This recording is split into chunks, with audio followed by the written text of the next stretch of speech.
Di podcast Main Bola persembahan dari Radar Jogja, menjelang bergulirnya Super League musim 2006-2027, PSIM Jogja akan melakukan launching tim, peluncuran tim dan juga pengenalan jersey baru, mungkin jajaran pemain baru juga, yang rencananya akan dilaksanakan pada hari Sabtu besok ya Mi ya, Besok. tanggal 29 di Stadion Sultan Agung. Ini sebagai teman-teman semua tahu seperti apa nanti racikan Van Gastel selama beberapa minggu belakangan ini mempersiapkan tim. Oke, langsung saja kita tanyakan ke Fahmi dulu. Mi, jelang launching tim apa Mi yang telah disiapkan oleh PSIM Mi? Ya, disiapkan latihan rutin seperti biasa. Terus salah satu advantage atau keuntungannya kan karena sudah melakukan 6 kali pertandingan uji coba dengan level yang variatif atau beda-beda, termasuk beberapa diantaranya lawan sesama tim Super League. Jadi menurut Van Gastel itu bekal yang sangat menguntungkan buat timnya karena banyak kedatangan pemain baru, jadi dia masih punya kesempatan untuk membongkar atau ngotak-ngatik sebelum kompetisi resmi dimulai. Dia kemarin sempat mention karena baru kemarin ada sesi latihan terbuka, jadi ada kesempatan wawancara Gastel. Secara hitungan musim ini waktu dia untuk mempersiapkan tim tuh lebih panjang daripada tahun lalu. Tahun lalu dia ngitung kurang lebih cuma sekitar 5 pekan, sementara yang sekarang dapat total 7 pekan. Jadi waktunya lebih panjang, program latihan dan uji coba yang digelar juga lebih banyak. Walaupun Gastel sendiri bilang ada beberapa isu atau permasalahan dari skuadnya yang masih belum optimal dan dia mau coba selesaikan kalau bisa sebelum kompetisi dimulai. Salah satunya tuh soal ini, competitiveness atau persaingan antar pemain dalam skuad. Dia bilang gairah atau motivasi pemainnya dinilai belum cukup oke untuk menunjukkan persaingan di skuad. Dan sisi negatifnya adalah ya dia merasa skuad musim lalu tuh lebih kompetitif gitu loh Mas, untuk menunjukkan daya saingnya. Dia sempat mention gini, saya sekarang jadi lebih mudah punya gambaran untuk menentukan siapa saja yang akan saya pilih di starting line up. Tapi ini situasi yang berbahaya karena beberapa pemain belum mencapai level competitiveness atau persaingan yang saya inginkan. Terus aku nanya, kenapa coach kira-kira? Apakah karena memang motivasi pemain tertentu tuh udah memang kurang karena dia merasa ya nggak akan bisa nembus ke squad atau apa? Dia ya nggak bisa ngejawab secara konkret ya. Tapi dia bilang ya saya sudah komunikasi dengan para pemain saya dan saya butuh mereka untuk push dirinya lebih dari yang sekarang. Ya kalau kita bedah gitu ya per posisi atau salah satu posisi, misalnya di back tengah gitu, to be fair mungkin kesempatan bermain misalnya bagi back lokal kayak Rendra Teddy sampai akhir musim juga akan berat sekali ya Mas, karena di situ persaingannya ada banyak back lokal, ada Franco Ramos, ada Job van der Aver, terus ada Rudzan bisa main di situ, Yusaku juga bisa. Jadi apakah hal-hal seperti itu yang jadi concernnya Van Gastel? Ya bisa ya bisa enggak, karena dia juga tidak menjawab secara gamblang. Terus kalau dari segi persiapan melawan Deltras, dia bilang nggak ada beban, nggak ada tekanan yang dia rasakan, tapi ya tentu saja dia pengen main semaksimal mungkin di launching tim besok, apalagi konteksnya momentum perkenalan disaksikan baik supporter PSIM terus main di kandang juga ya, jadi harapannya bisa menang gitu. Walaupun ya tim yang dihadapi beda kasta kompetisi ya, karena Deltras di Liga 2. Update-nya itu dulu mungkin. Oke, Pak Nanto, jelang peluncuran tim sendiri, Pak Nanto yang cukup intens ya, banyak mencari kabar soal, juga menulis beritakan PSIM dari segi medsosnya itu. Seperti apa mungkin Pak persiapan PSIM menjelang Liga 1 ini Pak? Ya, kalau saya lihat sih ya kayak tadi Fahmi bilang, katanya Van Gastel tadi ngomong ada tambahan 2 minggu. Iya, kurang lebih betul. Sebenarnya itu secara harafiahnya seperti itu ya. Tapi kalau dibilang secara kualitas, sebenarnya persiapannya Van Gastel musim ini jauh lebih panjang. Baik. Ya, karena dia sudah menangani tim 1 musim sebelumnya. Dan itu 1 tahun loh ya. 1 tahun ditambah ini tambahan sekitar 7 pekan. Ya. Otomatis harapan kita secara apa namanya, secara realita mungkin kekuatan PSIM atau persiapan PSIM saat ini lebih matang dibanding musim lalu. Dan yang menguntungkan PSIM karena pelatihnya nggak berganti, Pak. Ya. Pelatihnya tetap Van Gastel. Jadi Van Gastel ini meskipun kata Fahmi cuma menangani persiapan tim cuma 7 pekan ya, tapi sebenarnya kan sudah 1 tahun sebelumnya sudah menangani tim ini selama 1 musim. Dan dia sudah paham betul karakternya tim ini dan sejauh mana level tim ini sebenarnya dia sudah paham. Dan dia sudah punya kerangka tim musim lalu yang mayoritas mungkin akan menghuni sampai 70% ya skuad yang akan dia mainkan nanti di putaran di kompetisi resmi nanti. Dan mungkin PSM ini mungkin salah satu tim yang secara teknis dalam tanda kutip ya, ini kita bicara teknis ya, secara teknis itu nggak banyak gangguan. Justru gangguan-gangguan yang banyak muncul di PSM itu masalah non teknis, masalah infrastruktur, masalah home base, masalah yang lain-lain. Kemarin ada masalah tentang aparel ya. Itu sebenarnya masalah-masalah yang di luar teknis yang sebenarnya ini nggak begitu mengganggu persiapan tim secara secara teknis, secara keseluruhan. Jadi dan rekrutmen pemain juga smooth gitu kan. Pemain datang dan pergi juga dengan smooth kecuali satu, Haljeta yang masih dalam tanda kutip ini menunggu seperti apakah PSM menunggu berakhirnya kontrak Haljeta gitu kan, atau seperti apa.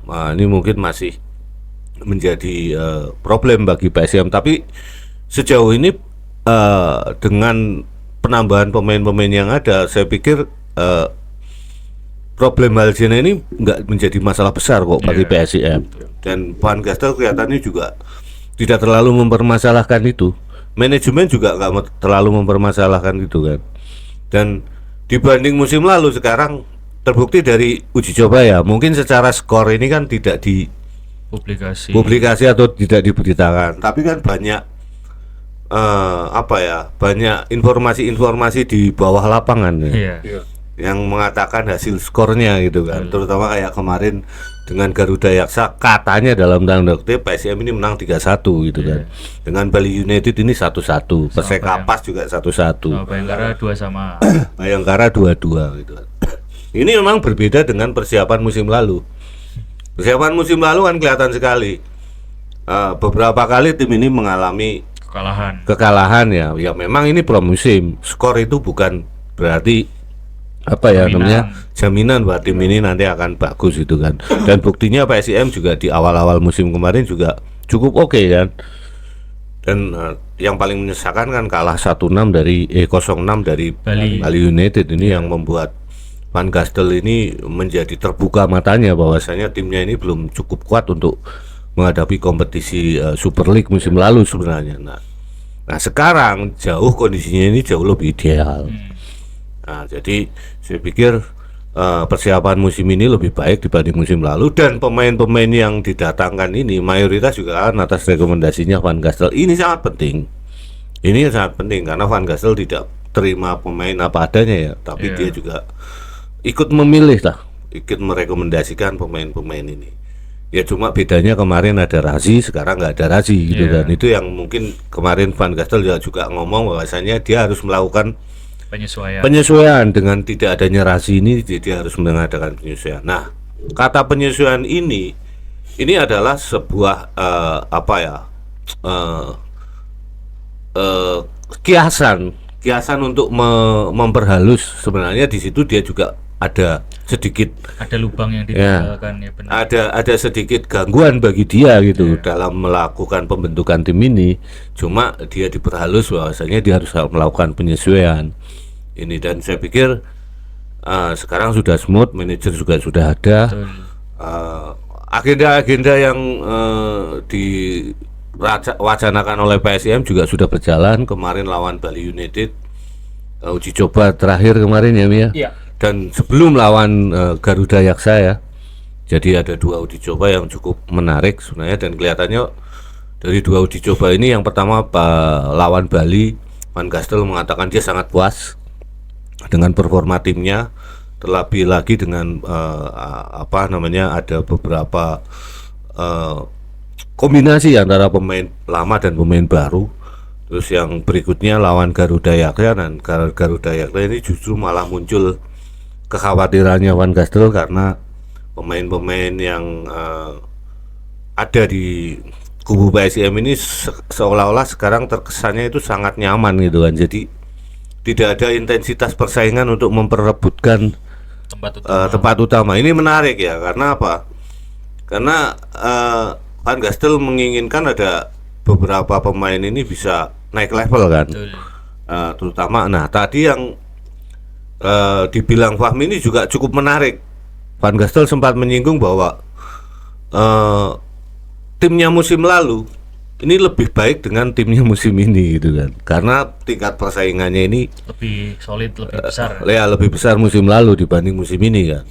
Kemungkinan besar pemain-pemain yang ini jadi pertanyaan juga, apakah pemain-pemain baru yang bergabung ini karakternya tidak ingin bersaing ataukah pemain lama yang selama ini menduduki bangku cadangan ini yang justru tidak ingin bersaing. Ini kan ada pertanyaan yang muncul lagi dari pernyataannya Van Gastel itu. Nah, harusnya ini Fahmi bisa mendalami itu. Ya mungkin itu, Pak. Mi, yang menarik dari beberapa rangkaian gol yang otomatis kan PSM kayak nggak pernah kalah waktu ya. Berarti belum pernah kalah sama uji coba. Sejauh ini karena tidak dipublikasikan anyway kayaknya enggak sih. Soalnya tim yang dihadapi kan 3 dari Super League, itu imbang dan menang. Sementara tim lainnya dari Liga 2 atau malah ya lebih bawahnya lagi. Dari rangkaian mungkin gol yang diciptakan oleh PSIM itu, kamu tahu siapa yang mencetak gol? Setidaknya ini kan memupus mungkin harapan lah bahwa lini depannya lawan bagus. Bayangkara tuh yang nyetak Vidal dan Iqbal. Lawan Bali yang nyetak Raka Cahyana bek kanan. Lawan Garuda Yaksa kalau nggak salah satunya Mauro Caballero, salah satu striker. Haljeta Dalmo kayaknya belum deh. Ya Vidal sih yang kayaknya cukup ada momentum dia selebrasi itu di fotonya. Kayaknya Vidal juga nyetak tuh lawan Garuda Yaksa. Nah itu dilakukan tertutup di YIS, dan ya kayak tiba-tiba aja gitu. Memang tidak ada informasi. Kayak yang Bali itu kan dalam tanda kutip lumayan dadakan ya, dan itu lumayan berbeda dari pertandingan uji coba lainnya musim ini karena biasanya digelar sore. Lawan Bali itu di Mandala Krida jam 10 pagi. Jadi bayangin sepanas apa itu ya. Karena fisik mungkin. Enggak, alasannya lebih karena menyesuaikan jadwalnya Bali, karena mereka menyesuaikan jadwal pesawat. Jadi kayaknya nggak bisa digelar sore karena mungkin berdekatan dengan jadwal keberangkatan pesawatnya ke Bali gitu. Pak Nanto, dari gambar uji coba tadi ada bocoran, kita belum melihat Dalmau ya, striker juga salah satu striker kan. Ini apakah menjadi kekhawatiran sendiri Pak bagi di kubu PSIM? Enggak sih, karena ya ini baru uji coba ya, dan kita juga saya terutama belum secara langsung melihat itu kan. Saya pikir ini masih semuanya masih sulit untuk diproyeksikan ya, maksudnya masih sulit untuk diprediksi pemain A atau pemain B, pemain A atau pemain H ini apakah benar-benar punya kualitas gitu kan, karena ini belum teruji betul di laga resmi, dan juga kita juga belum melihat secara langsung gitu kan. Meskipun di partai uji coba, kalau misalnya teman-teman yang lain bisa melihat secara langsung, mungkin di situ sudah kelihatan gambarannya sih. Cuma kelemahannya kan selama ini uji coba ini selalu dilakukan tertutup kan, dan nggak pernah dimainkan full gitu. Menit mainnya dikit-dikit. Ya, cuma kalau saya lihat Van Gastel ini sudah paham lah karakter dari pemain-pemainnya ini kan, dan uji coba ini kan dia ingin melihat bagaimana chemistry-nya saja, chemistry-nya antar pemainnya ini seperti apa, karena satu pemain dengan kualitas yang hebat pun di posisi striker, kalau dia nggak punya sokongan pemain-pemain yang lain atau dukungan dari pemain-pemain yang lain atau nggak punya chemistry sama sekali, akan sulit gitu kan. Ya seperti dia bermain sendiri gitu. Nah ini yang harus disatukan betul. Sekali lagi bahwasanya Van Gastel ini kan juga mengedepankan kolektivitas permainan, bukan mengandalkan satu nama besar atau dua nama besar yang ada di timnya, tapi semua karena kolektivitas. Jadi ini belum bisa terlihat, dan peran striker ini kan sebenarnya dalam satu tim ini juga tergantung pelatihnya itu seperti apa. Jadi striker ini juga kita nggak bisa ngomong bahwa striker ini mandul, nggak punya berapa pertandingan ini nggak bisa cetak gol gitu kan. Tergantung dari instruksi pelatihnya, ini striker ini tugasnya apa. Apakah dia memang benar-benar ditugaskan untuk menjadi goal getter ya, pencetak gol di situ, ataukah dia juga memberikan ruang bagi pemain-pemain lain untuk mencetak gol. Nah, ini lain lagi. Nah, tinggal yang tahu ini sebenarnya internal timnya gitu kan. Dalam instruksi yang ada di ruang ganti ini, striker ini disuruh ngapain gitu kan. Karena nggak selalu striker ini disuruh pelatih ini untuk cetak gol gitu kan. Tapi ada kalanya dalam sebuah pertandingan, ini juga tidak hanya kemampuan kemampuan tim untuk menghadapi lawan, tapi juga kemampuan tim untuk beradaptasi dengan kekuatan lawan. Ini yang sering tidak bisa diikuti oleh pemain atau tim-tim yang Liga Indonesia gitu kan. Jadi kalau di sepak bola modern, kalau di Eropa, semua pemain itu diajarkan. Salah satunya bagaimana sih beradaptasi dengan lawan gitu kan. Cara bermain lawan ini harus beradaptasi. Jadi maksudnya begini, kalau gaya lawannya seperti ini, kita juga harus beradaptasi dengan cara bagaimana mengantisipasi cara mereka keluar menyerang gitu kan, atau cara mereka build up ini. Nah, ini yang sering dilupakan dalam sepak bola di Liga Indonesia, di Indonesia terutama, karena di Indonesia itu ya mayoritas masih banyak tim yang wis nggak usah mikirin lawan lah gitu kan, tapi kita percaya pada diri kita sendiri gitu kan, fight. Nah, tapi ada beberapa aspek yang sebenarnya sangat penting dalam pertandingan gitu kan. Ya contoh lah, kita main sepak bola fun football gitu kan, persahabatan misalnya, kita lihat lawannya muda-muda gitu, kita kan juga beradaptasi dengan mereka kan. Kalau kita melayani mereka main kenceng, ya habis kalau gitu usianya udah senior semua kan.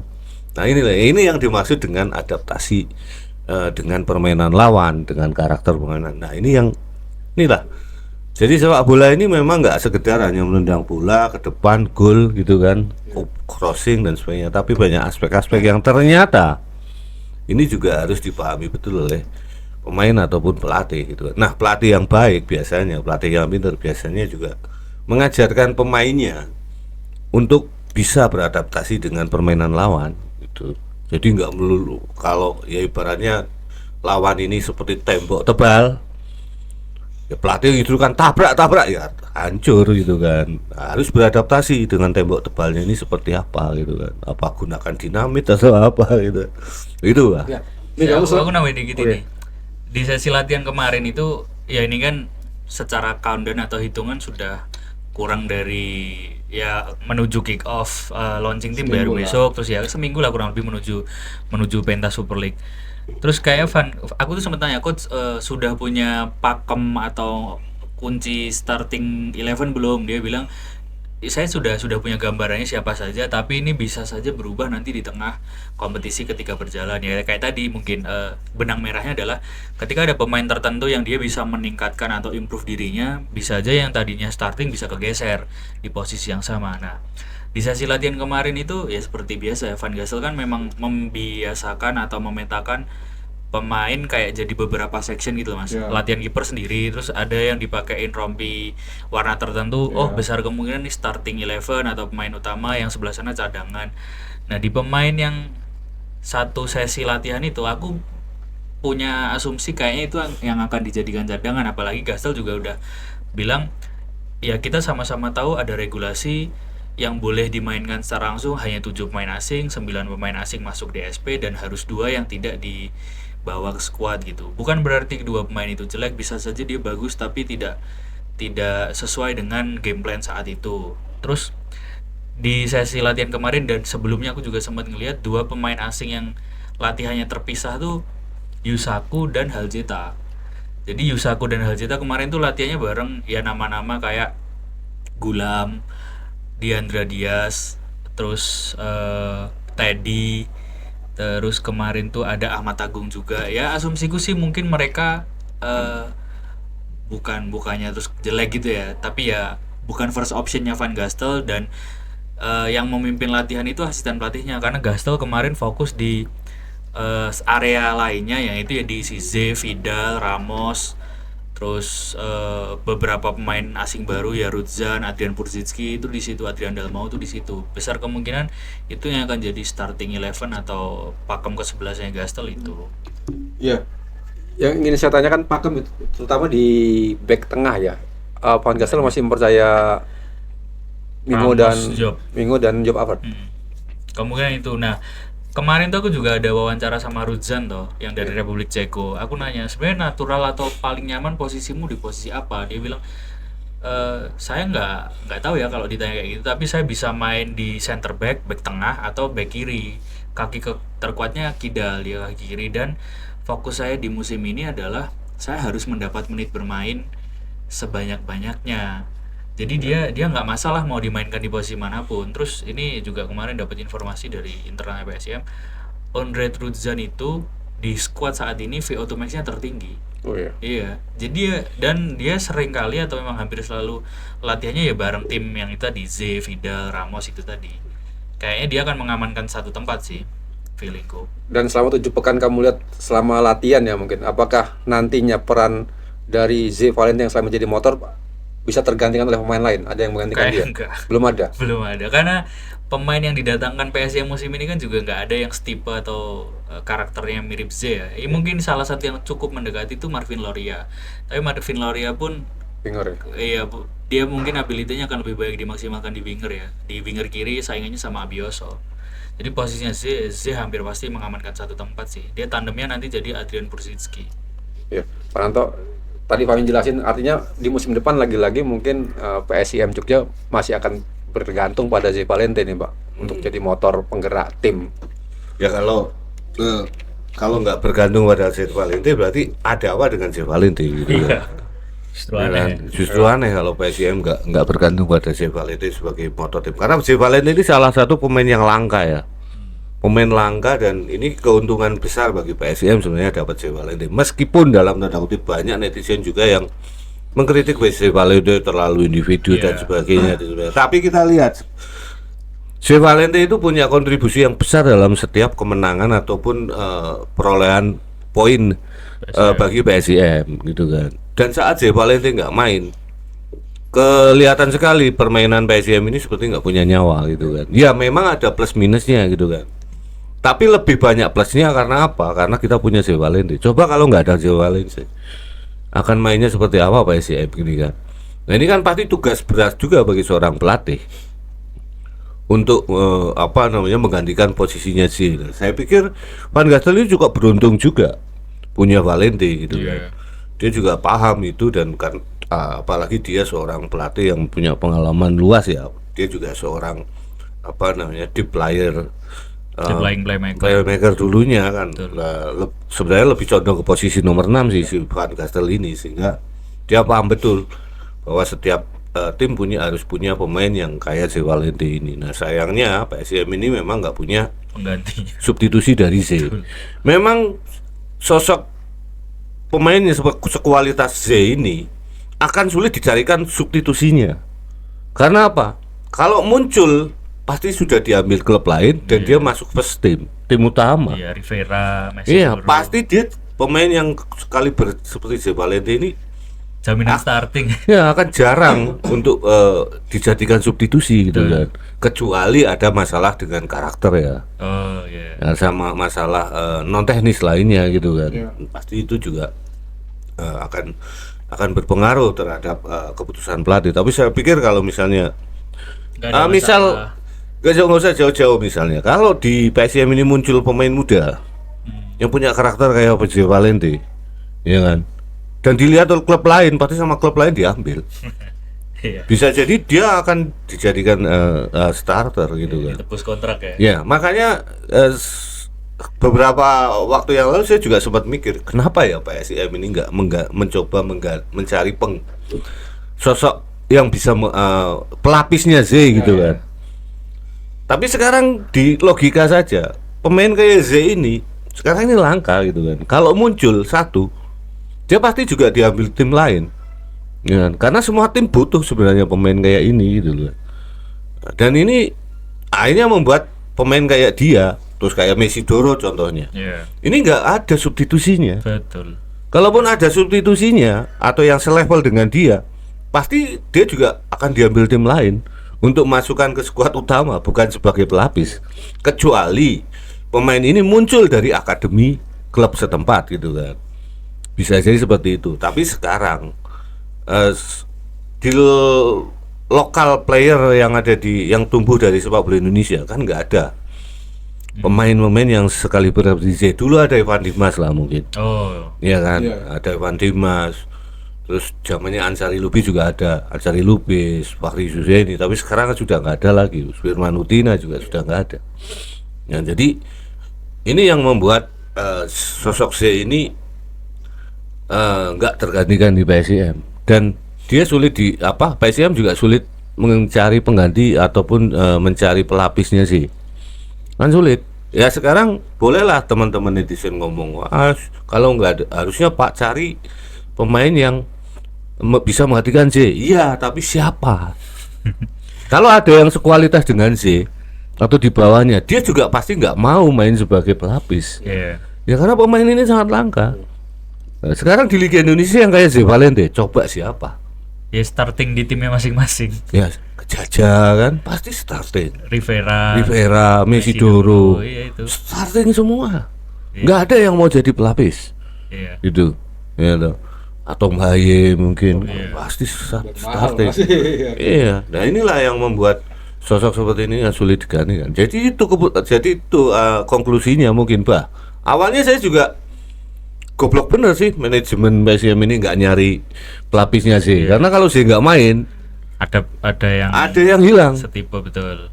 Tapi kembali kita dihadapkan pada realitas. Sebenarnya mungkin PSM ya berniat nyari gitu kan, tapi kan nggak ada gitu loh. Sulit memang cari sekelas ini gitu kan. Walaupun kan harganya mahal gitu ya. Ya kalau misalnya ada dan harganya mahal, Luar. sekarang kenapa sih pemain mahal dicadangkan? Nunggu Z Valente cedera atau absen. Teriak lagi kan penggemar gitu kan. Wah, manajemen seperti apa? Jadi akhirnya saya sadar, oh ini bukan salah manajemen gitu kan, bukan salah pelatih. Memang mencari pemain seperti itu sulit. Iya. Coba dinalar deh, di logika lah. Ya, mungkin itu. Ya saya tuh lagi mikir malah banyak ya tim-tim Super League yang nggak punya karakteristik kayak dia. Maksudnya dia bisa main advance playmaker bisa, deep lying bisa, nomor 8, 10 bagus sih sama. Dan saat lawan Aston Villa ya, dia kan main. juga jadi pembeda kan Iya. di tim itu. Kelihatan Dan banget kualitasnya. banyak orang yang ngomong Z ini memperlambat Iya. permainan, dia terlalu egois, terlalu individu, Terlalu banyak nahan bola. lalu nahan bola. Tapi begini loh, nyari pemain kayak Z ini sulit gitu kan, sulit sebenarnya. Ya dan mungkin karena karakter dia cocok di Jogja ya, Iya. dia nyaman di sini. Sebenarnya kan dia juga sempat ke Persebaya. Betul. Ke Persib, Di Persebaya dia juga sempat di lawan di lawan ke Persik Kediri. Persik. Persik Kediri. Di Persik Kediri dia jadi pilihan utama kan sebenarnya. Kita juga nggak tahu kenapa kok sih balik ke akhirnya milih Jogja gitu kan. Apakah karena ditawari kontrak yang lebih tinggi dibanding Persik atau gimana? Ya bagi saya kalau sekelas C ini ya memang nilainya memang ya lebih lah dibanding pemain-pemain lain lah, pemain asing lain gitu kan. Karena dia punya kelebihan yang nggak dimulai oleh pemain lain. Saya pikir itu gitu kan. Ya. Itu Bang. Kalau kamu lihat chemistry di tempat latihan Mi antara Z dan striker-striker PSM seperti apa Mi? Karena kita tahu kan kalau di lapak yang musim kemarin antara Z dan striker-strikernya PSM itu kayaknya nggak match banget. Sejauh Banyak ini umpan matang yang nggak jadi gitu. sama Dalmau sih. Sama Dalmau. Jadi kemarin tuh ada sesi kayak practice finishing gitu loh. 1-2 3-4 kali sentuhan dari mungkin jarak 14-16 meteran gitu. Ya itu melibatkan Z, Vidal dan striker sih, salah satunya Dalmau, dan beberapa kali kreasi peluangnya lumayan oke, ditambah kayak sudah ada grup grup pemain gitu loh. Ya Ze, Vidal, Ramos, Adrian Dalmau, Marvin Lorea, mereka ngobrolnya pakai bahasa Spanyol. iya, nyambung semua gitu loh. Dan ya cair aja. Jadi pas aku kemarin wawancara sama Gastel, tiba-tiba mereka berlima lewat, ngobrolnya ya udah sangat akrab aja, Iya, kayak kayak udah kenal lama gitu ya. udah jadi teammate selama bertahun-tahun gitu. Sementara kan eh, ada dua pemain baru di antara itu ya yang memang baru pertama kali main di Indonesia, dan mungkin ada perbedaan kultur juga sepak bolanya, tapi sejauh ini dari adaptasinya atau memang dari sesi latihan yang kulihat, besar kemungkinan memang nomor 9-nya bakal diisi Adrian Dalmau ya. Substitusinya mungkin baru Mauro Caballero. Karena aku sempat tanya ke Gasel, coach, possible nggak sih musim besok nanti akan menggunakan double striker? Dia bilang enggak, kecuali di suatu situasi tertentu. Tapi dia bilang itu tidak terjadi sekarang, dia bilang kayak gitu. Jadi masih yang pakai satu striker kurang lebih sama kayak musim lalu, dan ya besar kemungkinan Adrian Dalmau yang dari Spanyol itu. Dan kabar baik juga, PSM sudah mendapatkan apparel ya, Mi? Adidas ya, Mi? Ya manajemen sih masih malu-malu kucing untuk Wis saiki ngene wae jujur ya. Kita kan bukan manajemen gitu kan. Iya, Kita iya, enggak iya. urusan sama manajemen. Itu rahasia manajemen, tapi kan secara real seperti apa, Mi? Iya, iya. Iya toh? Adidas. Wah, Adidas, ya wis Adidas. gitu kan. Jadi sebenarnya udah kespilnya gini. Untuk launching tim besok kan distribusi tiket kan ada yang dijual secara offline dan online. Yang offline kan memang sudah selesai periodenya di sekretariat Beraja Musti dan The Medan. Terus sisanya tiket online. Official partnershipnya sama kayak musim lalu, official ticketingnya loket.com. Nah kalau mungkin jenengan bisa cek juga Pak. Kalau kita buka ke laman loket.com tuh di situ udah terpampang tuh sponsorshipnya siapa aja, dan jujur memang upgrade banyak dari musim lalu. Boleh nyebut brandnya nggak sih? Boleh. Apa-apa. Ini kan Ada Enggak kita juga enggak ngarep-harap Adidas akan pressing di sini. Enggak apa-apa, tanpa itu juga kita bisa podcast terus kok. brand besar ya itu ya. ya, jadi Aqua ya. ada Shopee, Iya. terus ada Dana. Yang Dana kan memang sudah Nah, itu paling di besar tap ya? in ya. Kayak di kursi ya. Di Tribun SSA udah dipasangi, terus sudah di tap in di beberapa video perkenalan. Terus ya Adidas, terus Aqua. Jadi tahun kemarin kan Le Mineral ya kalau nggak salah, terus jadi Aqua. Terus ada brand-brandnya turunannya gitu, yang menurutku ya ada yang out of the box, nggak ada konteksnya sama sepak bola. Ada Lapak Gaming, terus Rexus ya. Kemarin tuh hari apa yang Ciliana ke Kepatihan tuh kemarin ya. Iya kemarin tuh Ciliana ke Kepatihan ya, sama Gastel juga, jajaran manajemen ya biasalah sowan menuju kompetisi musim baru. Datang ke kantor gubernur, ketemu Ngarso Dalem, terus di situ sempet kutanya kayak, Ci bawa sampel jersey baru nggak untuk Ngarso Dalem gitu. Dia bilang sebenarnya pengen bawa tapi produknya belum jadi. Dia cuma ngasih clue ada stripnya di belakang gitu, kayak ya itu kan hint atau apa ya, kode tersendiri. Terus sama Gastel kemarin juga sempet iseng, coach gimana tanggapannya soal jersey Adidas yang baru? Emang beneran Adidas? Dia ya sengaja gue pancing, tapi dia bilang ya kalau memang benar jadi Adidas tentu ini hal yang bagus karena skalanya dia adalah aparel global dan kualitasnya mungkin bisa lebih bagus daripada aparel musim lalu. Terus kalau saya berharap mungkin warnanya bisa biru dan putih, dia bilang gitu. Tapi dia jujur belum melihat atau belum memegang produk jadinya gitu. Untuk harga mungkin Mi belum ada ya. Range-nya ya. Apa lebih mahal? Range-nya sih kalau aku sempat Satu. dengar 11 sampai 13. Range-nya segitu. Berarti tidak 30% dari UMR Iya. daerah setempat. Ya enggak lah, tetap enggak masuk BEP-nya hitungannya. Iya, range-nya segitu paling. Lah yang musim lalu aja yang APEC itu kan 666 ya, Pak. Ya kalau ya 666 ya. 660.000. Nah, itu udah sama tax atau belum? Teks maksudnya? Pajak beli atau itu udah? Pokoknya kita bayar segitu. Iya. 660. Mungkin sudah ya, mungkin sudah diinkludkan harga ya. Nah makanya ini Adidas ya nggak mungkin kan dengan harga yang sama atau naiknya cuma 100-200 sih kok kayak nggak masuk hitungan gitu. Ya karena kan pertimbangan kemarin katanya si Ihsan kan Ihsan. pertimbangan untuk Betul. itu kan karena masalah harga Iya. tinggi Pak. Ya nggak masalah kalau Iya. kita nggak usah takut brand-brand itu akan selalu harganya di situ ya. Iya. Sekarang banyak kan toko-toko sportwear itu yang 75% diskon setelah 3 tahun. Ya nggak apa-apa nek ngenteni 3 tahun ya nggak apa-apa. Kalau saya nggak masalah gitu kan. Berarti sebuah kebanggaan Pak ya. Apanya? Apparel Adidas seperti ini. Ya ini maksudnya wah lah maksud saya ya, setelah PSIM ini juga nggak apa ya namanya, Adidas itu nggak segampang itu menerima apa ya, kerjasama dengan sebuah perusahaan ataupun sebuah tim sepak bola ya. Pasti mereka juga punya pertimbangan sendiri dan kalkulasinya juga pasti, karena mereka juga bukan perusahaan atau yayasan sosial ya. Mereka juga cari untung dan awareness mereka itu mungkin secara direct selling mungkin hard selling mungkin mereka nggak mengincar itu. Tapi kan awarenessnya nanti mereka dapat gitu kan. Intinya kan seperti itu. Ya memang ini agak beda ya, karena produk ini merek ini secara brand ini sudah global. Betul. Makanya mereka juga mungkin rate-nya itu akan lebih tinggi dan mungkin nilai sponsorshipnya yang kita nggak tahu kerjasamanya modelnya seperti apa. Apakah PSIM yang bayar Adidas? Apakah Adidas yang menyediakan untuk PSIM secara free atau seperti apa?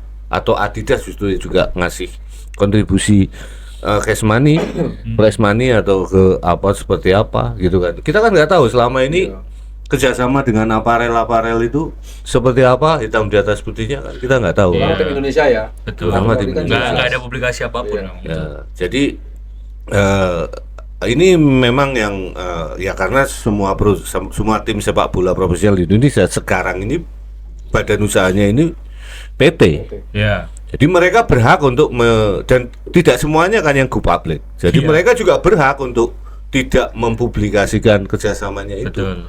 Karena ini kan rahasia perusahaan menurut mereka. Ada IPO gitu ya. Iya, dan kita juga ya kita tebak-tebakan aja biar rame gitu kan. Kayaknya karena MTech sih, tetap karena Bali itu Adidas ya. Data itu Bali kan udah go public dia. Iya. Katanya sudah mulai terpasang logo di depan Store. Iya, Belum. Kan saya sempet ke Wisma kan ya, pas penjualan tiket itu malam, belum ada, itu editan ya. Semua editan hoax berarti. Saya sempat lihat juga fotonya. Iya, tapi belum ada. Sing edit aduh apa ide ini Terlihat ya. ora apa-apa Iya, gitu. tapi belum ada kok. Ya siapa itu kan doa ya. Iya. Itu doa, kita juga nggak menyalahkan. Itu doa, siapa tahu nanti terkabul sama itu kan. Ya ada kebanggaan lah tersendiri lah. Apalagi sekarang kan mayoritas orang Indonesia ini kan banyak yang mendewakan dalam tanda kutip brand ya. Iya, betul. Nah, kalau saya sih enggak sih, kalau saya sih ya baju apapun ya tak pakai. Baju yang saya beli yang pakai aja ini cuma harga 50.000 kok. Beli di kaos oblong itu loh, Mi. Oh iya. Iya, enggak Tapi masalah. menarik sih mengoleksi brand jersey PSIM untuk musim ada di desa. Iya, nabung dari sekarang. Lebih wah gitu kan. Iya, lebih prestisius Kalau lah ya. tim-tim dulu tuh ada brand Adidas naik itu bener kayak itu kalau zaman belum profesional. Sorry tak potong dikit Mas. Mungkin ya itu Iya, monggo, Pak. ya mungkin karena beli ya. Nah, itu sistem kerjanya gimana? Nah, ya kalau Saya tuh kan pernah ini tau wawancara salah satu supporternya PSIM yang dia punya koleksi jersey lintas zaman. iya. Dan ada beberapa yang Adidas Iya. era tahun 2000-an awal. Tapi kan aku nggak tahu itu apakah resmi atau regulasinya dulu gimana. Nggak tahu. Karena katanya ini ya Pak dulu, satu musim kompetisi putaran pertama dan putaran kedua jersinya bisa beda. Sempat ada itu nggak Tan? Gini, kalau dulu malah Liga Indonesia ya. Iya. Liga Indonesia itu malah dulu semua tim itu disponsori satu aparel. Oh gitu. Reebok pernah. Itu berarti dari regulator kompetisinya. Iya, regulator kompetisi. Jadi itu di tahun berapa ya? 2000 sebelum 2000 apa? Pokoknya Liga Indonesia berapa lah gitu. Jadi dulu ya mungkin karena PSSI ini butuh uang besar kan untuk untuk memutar kompetisi. Jadi mereka ya juga menarik semua sponsor yang mau lah. Jadi Itu dulu semua tim itu disponsori oleh satu aparel semuanya. Nah, berarti biddingnya gede banget loh itu. Kalau semua klub pakai apparel. Belum tentu besar karena sekarang value-nya Liga Indonesia saat itu Oh iya. kan belum terlalu besar gitu kan. Tapi udah live TV kan era itu. Live TV hanya beberapa. Oh. Dulu justru begini, banyak tim Liga Indonesia, Liga 1 terutama divisi utama ya waktu itu. Itu yang menolak live. Karena mereka banyak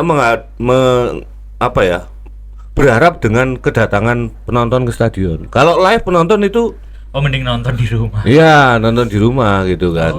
Tapi ada beberapa tim yang berharap live. Karena share-nya akan tinggi. Bukan share-nya tinggi, wasitnya ini nanti dia berpikir 2 kali lipat kalau di live TV. Oh iya.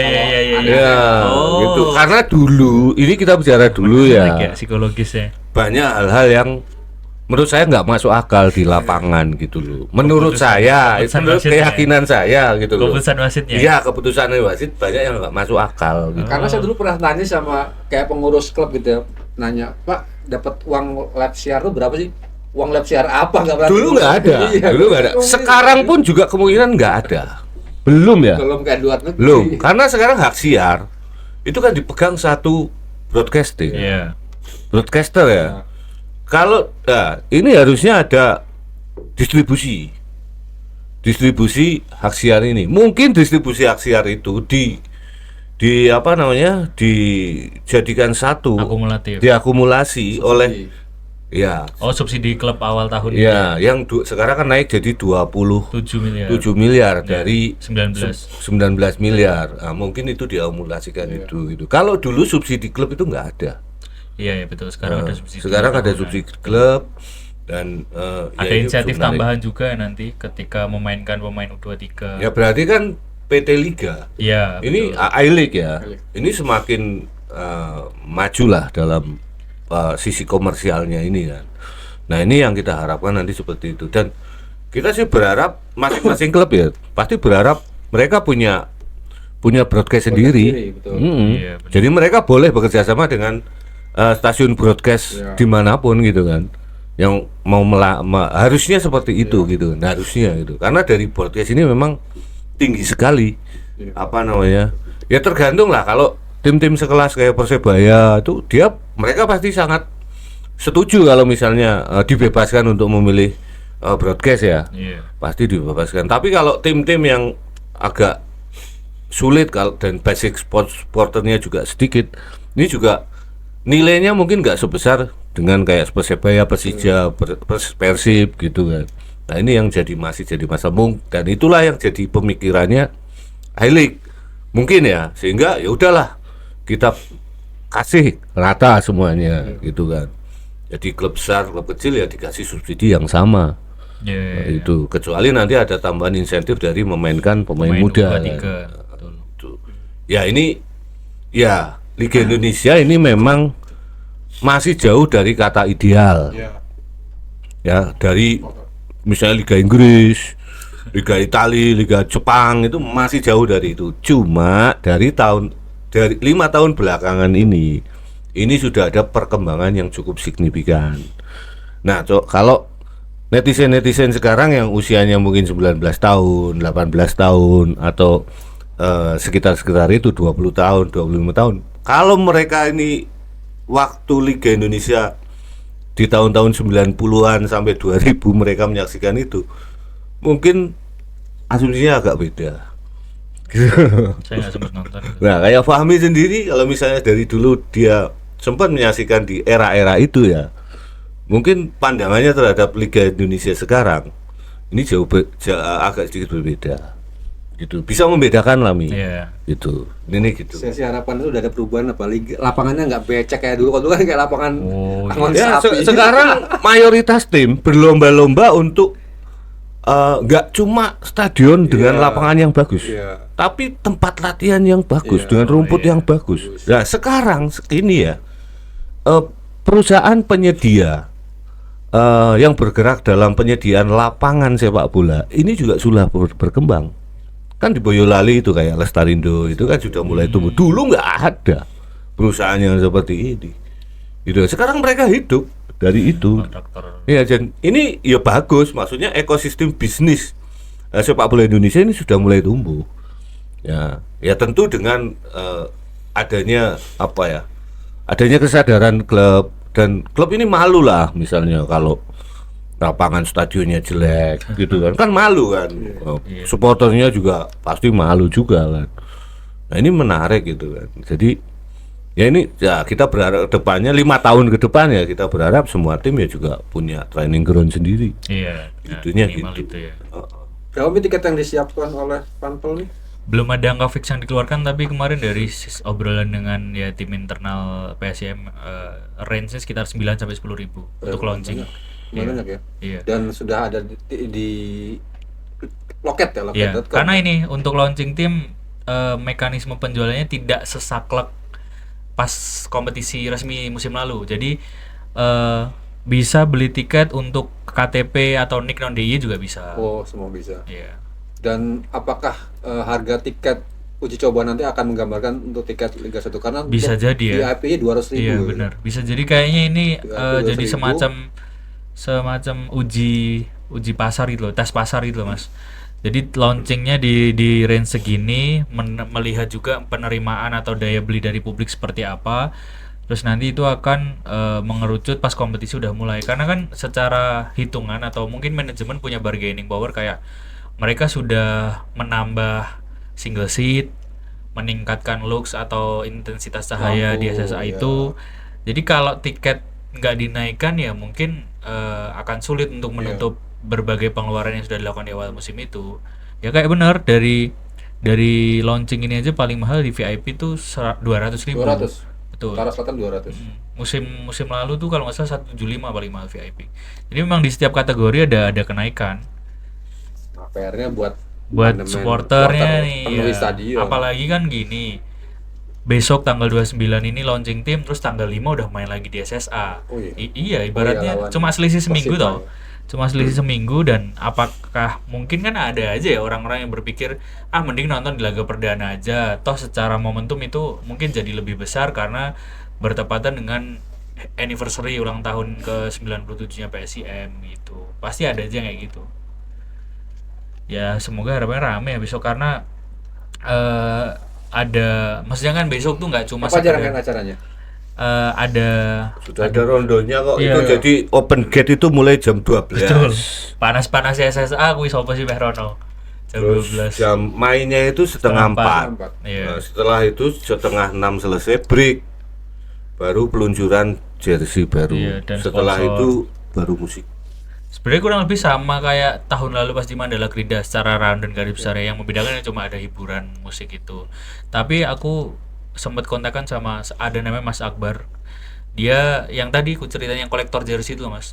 Dia sempat dihubungi sama manajemen dan katanya akan diajak untuk terlibat di launching besok. Jadi kayaknya dia akan membawa mungkin koleksi-koleksi jersey PSIM lintas masa itu, entah akan di display seperti apa, tapi kayak itu jadi salah satu bagian dari launching besok. Ini yang VIP sayap utara secara online itu sudah sold out.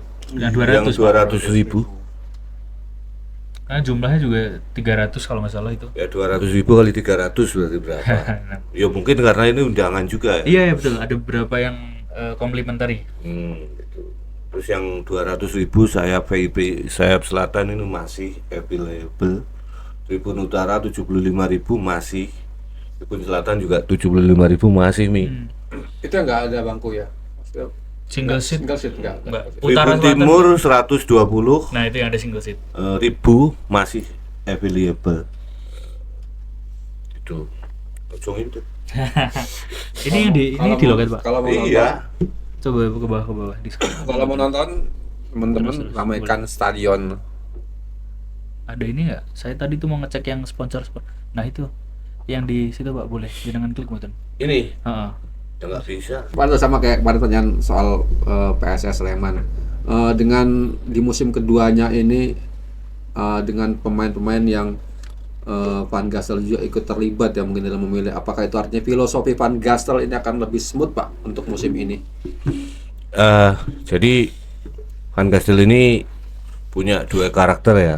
saat dia menangani tim, saat di PSIM kemarin dia memang masih mencoba menciptakan karakter atau identitas klub, Mencari bentuk permainan dari PSIM ini dengan cara apa? Ya dengan cara memaksakan semua pemain ini ikut gaya mainnya dia gitu. Jadi dia nggak ada kompromi nih dengan pemain-pemain yang nggak mau ikut dengan gaya mainnya dia, karena ada beberapa yang terlempar kan, kayak Rafinha dan sebagainya akhirnya terlempar kan.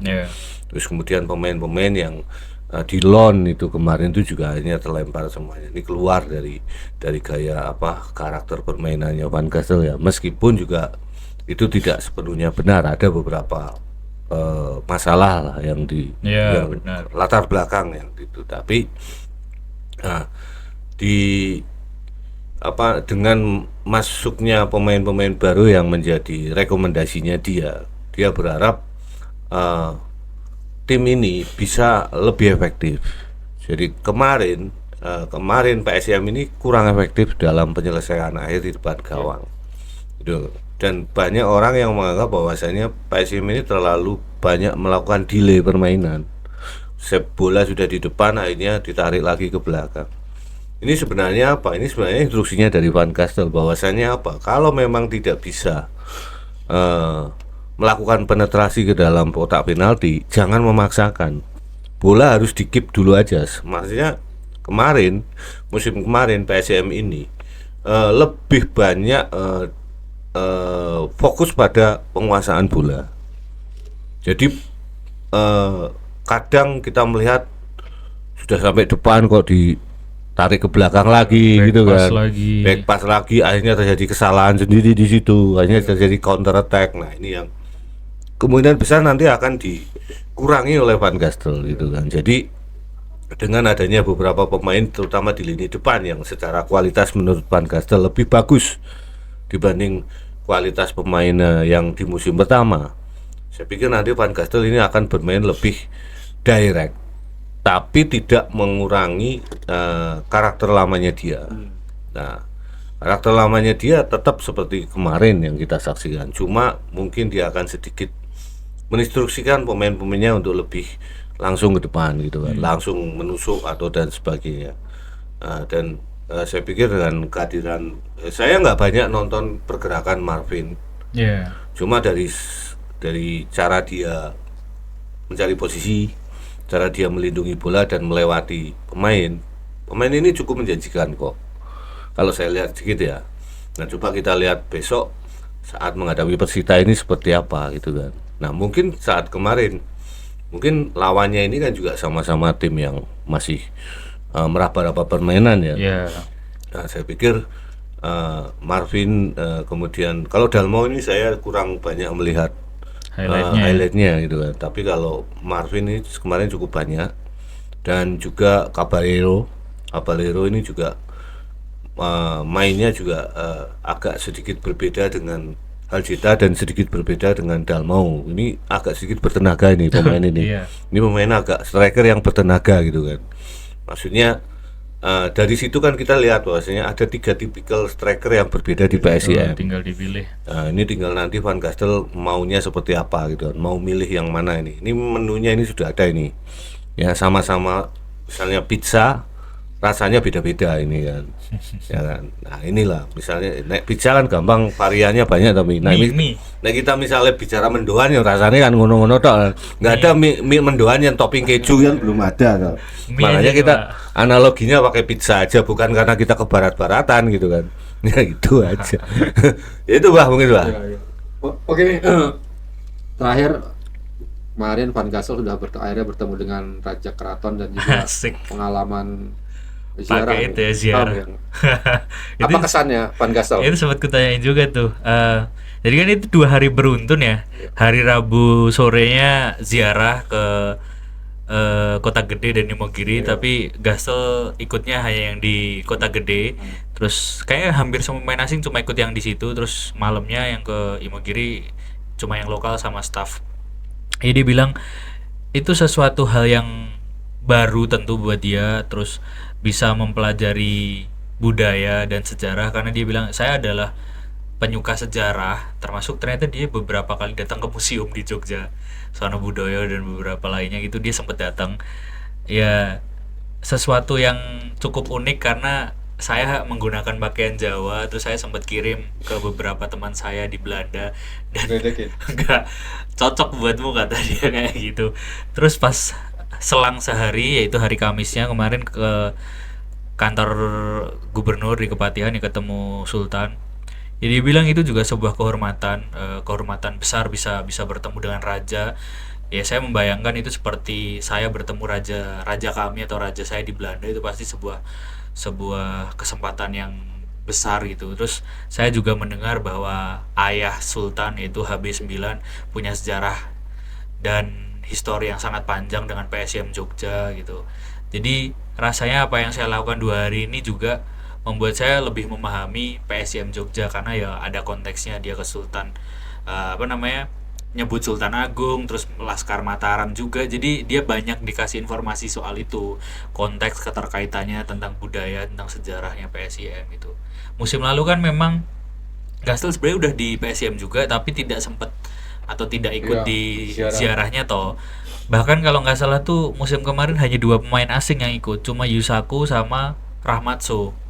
Jadi pemain asingnya nggak ada yang ikut. Nggak kaget kan pemain asingnya? Enggak sih. PSM. Wah, Enggak lah, mereka nggak Takut. sejauh itu deh kayaknya. Ya mereka mereka menganggap itu ya tradisi dan Iya. ritual tahunan gitu. Ya mungkin nggak mempelajari secara mendalam maksud atau meaning artinya tuh apa gitu ya, enggak. Tapi menarik sih, maksudnya kayaknya di Indonesia satu-satunya, atau mungkin nggak tahu kalau ada klub lain yang punya sejarah ziarah ritual kayak gini kan. Karena yang lain nggak punya raja. Gitu. Iya sih. Persiba iya kan, Pak? Persiba ya. Iya, berarti PSM Persiba Bantul. Kata Kopong Persiba iya gitu kan, tapi saya sendiri belum tahu. Kalau Kopong sih kata Kopong iya gitu. Mungkin Ya ya, iya ini aja kok. Pak Nanto, terakhir mungkin ini sebelum kita tutup, apa nih Pak? Kalau prediksi Pak Nanto seminggu lagi menjelang Super League, seperti apa Pak PSIM nanti di musim ini? Ya ini berbeda dengan musim lalu ya. Musim lalu persiapannya terlihat Tergesa-gesa. bukan tergesa-gesa juga, apa ya? Mepet. Iya. Tim juga terbentuk agak gerusa-gerusu ya. Betul. Dan sekarang ini waktunya agak panjang, dan PSM mengawali musim ini sebenarnya dengan tabungan atau modal yang cukup bagus ya. Mereka sebagai tim promosi tapi nyaman di papan tengah, meskipun beberapa pertandingan ini juga terseok-seok. Iya. Tapi mereka bisa menasbihkan diri lah, bisa menobatkan diri bahwa mereka ini sebuah tim yang tidak mudah dikalahkan kan sebenarnya, dan tidak mudah digeser di papan klasemen.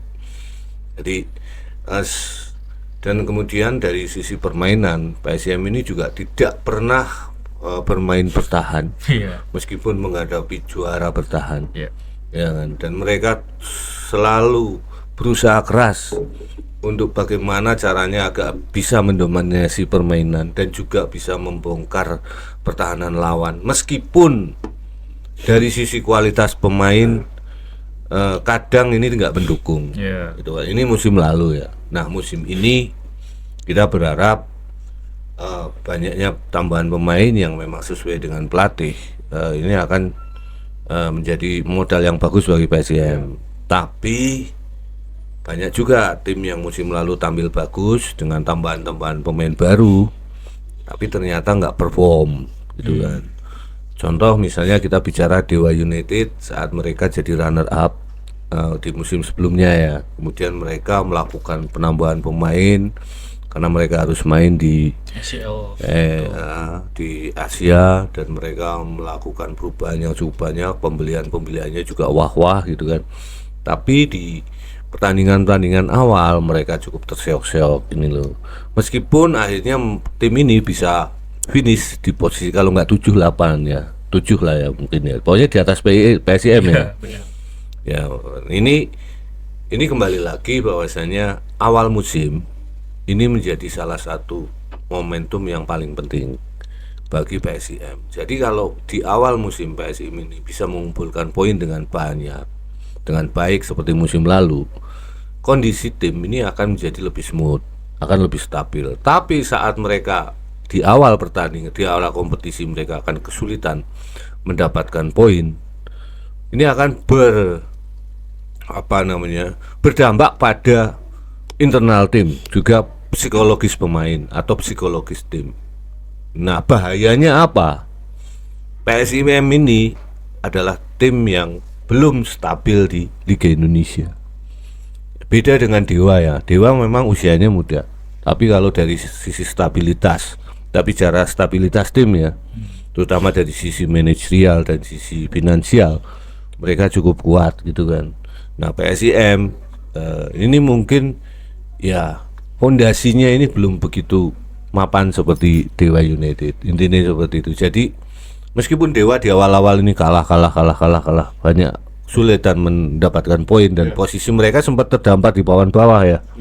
Tapi mereka bisa recovery di putaran kedua dan mengumpulkan banyak poin dan akhirnya bahkan bisa merangsek ke papan tengah atas ya. Padahal mereka dengan PSIM ini juga kalah gitu kan. Tapi mereka bisa membalas di putaran kedua ya. Nah, ini analogi saja gitu kan. Nah, ini yang jadi jadi perhatian kita semua, terutama dari manajemen ya. Jangan sampai, jadi manajemen nanti harus pintar-pintar di awal musim ini, jangan sampai tim ini kehilangan banyak poin. Kalau tim ini kehilangan banyak poin di awal pertandingan, ini akan menimbulkan efek yang buruk bagi internal tim. Dan ini harus dijaga itu loh Pak. Mungkin itu Pak. Susah itu putaran kedua. Alamat lagi Mi? Cukup ya pokoknya jangan lupa besok ke launching tim anjay. Ya. Tiketnya masih ada kayaknya. Masih ada tuh Pak tadi beberapa Banyak. gitu. Masih ada. Nah, itu masih ada. Yang hot doorstop di sana ada nggak? Enggak tahu kayaknya. Yang dijual on the spot, ya. on the Kayaknya spot nggak kok ada. doorstop. Kayaknya enggak ada deh. Nggak ada. Dimaksimalkan di online itu tadi. Oh, yang online lewat Belajar Musti Offline-nya ya lewat Offline. dua wadah supporter sudah selesai periodenya. sudah habis. Iya, Oh, sudah 2 hari kemarin. Tapi biasanya ada kan on spot itu, kalau nggak Nggak ada. masa nggak ada sih? Laga resmi biasanya laga resmi, tapi dia bukan on the spot di SSA, tapi kerjasama misalnya sama coffee shop, terus bisa dibeli di situ. Gitu. Tapi untungnya sekarang nggak ada. Rencana sih pengen nonton. Belilah. Iya. Nah, makanya kalau ada on spot kan enak bisa beli di sana, pasti masih banyak kemungkinan. Susah IQ aja yang cek. Yo. Oke teman-teman, itu tadi ya pembahasan kita soal PSIM Jogja, dan selalu mengingatkan penuhi stadion karena manajemen sudah melakukan yang terbaik bagi tim, bagi PSIM untuk kemajuan PSIM Jogja. Oke, sekian podcast hari ini, sampai jumpa di podcast selanjutnya. Assalamualaikum warahmatullahi wabarakatuh. Waalaikumsalam warahmatullahi wabarakatuh.